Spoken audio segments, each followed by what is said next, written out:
functions. As far as she was concerned, consequences were continental cars, and repercussions were the repetitive rhythm of a big bass drum. She'd say she had when she hadn't, and she hadn't when she had. She'd say she couldn't when she wouldn't, which drove everybody mad. A lion ate my homework. My granny isn't well. That glass of cola spilt itself. I saw the way it fell.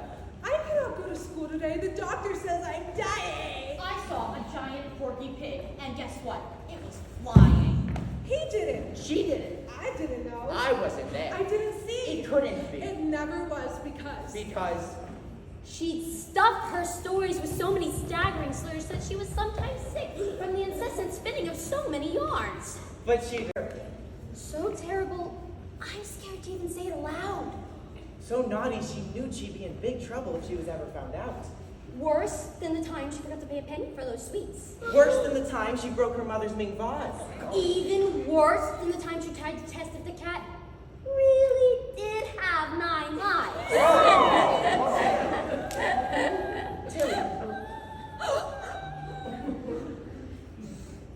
It was truly terrible, and she knew there was only one thing she could do. To lie like she never lied before. To weave a web of deceit so grand that even the smartest of spiders would be impressed by its silky strands. And so, She began. It wasn't me. It couldn't have been me, you see. At the time the dastardly deed was done, I had gone to the baker's to buy buns. But the baker had been trapped in his oven by a wicked witch who had wanted him to bake her a big gingerbread house. When he refused, she bashed him on the bronze with her broom and bundled him into the oven. I tried to open the oven door, but it was too heavy and I simply wasn't strong enough. So I sprinted to the woodcutter's cabin, hoping he could help. But when I reached the cutter's cottage, the cutter wasn't there. Just a wolf sitting at his table, smiling and licking his lips with satisfaction. And from the beast's belly, I could hear the cutter's concerned cries. So I ran to the butcher's in hopes he could bring his big butcher's knife. and rescue the woodcutter from the wolf, so the woodcutter could rescue the baker from burning in his big baker's oven. But when I got to the butcher's, his abode was abandoned, and in his back garden grew a big beanstalk. That carried up into the clouds. So I scrambled up the sides of the stalk, where I found a colossal castle. And in the castle lived a grumpy giant who had butchered up the butcher with the grand plan of grinding his bones to bake his bread. I knew I had to rescue the butcher from the big bread-making giant.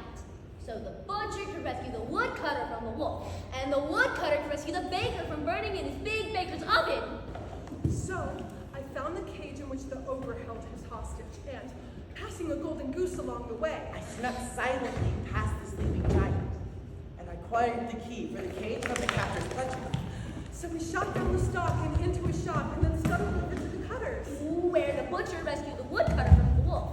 Once that was done, we dashed back over to the baker's. Where the woodcutter used his big axe to break down a door and save the baker from burning in his big baker's oven.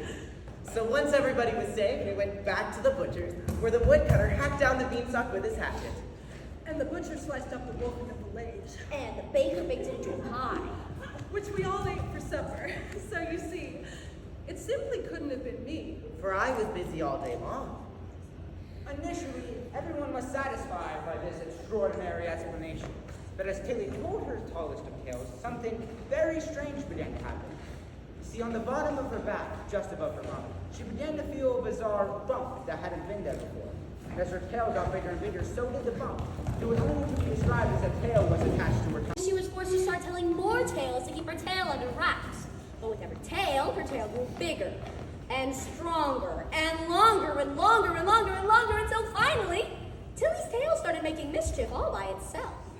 As people slept, Tilly's tail would sneak off and snake down the street, poking policemen, upsetting apple carts, toppling toddlers, bothering barmaids, scaring school children, and harassing hairdressers. The townspeople started asking questions as to who was behind these dastardly deeds. And sadly, poor Tilly, it was to her from all the tales, terrible trails, to lead. She told even taller tales to try and get herself off the hook. But once again, with every appalling untruth she told, Tilly's tail would grow and grow and grow. Until finally, one day, Tilly's trousers couldn't take it.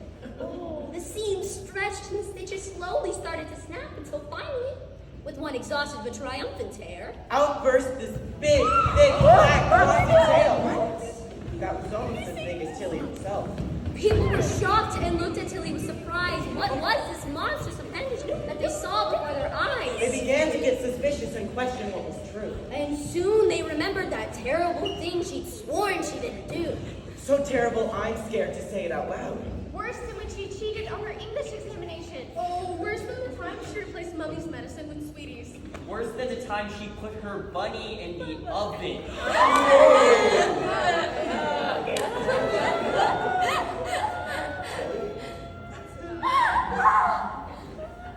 That night, Tilly went to bed burning with the fear of being found out.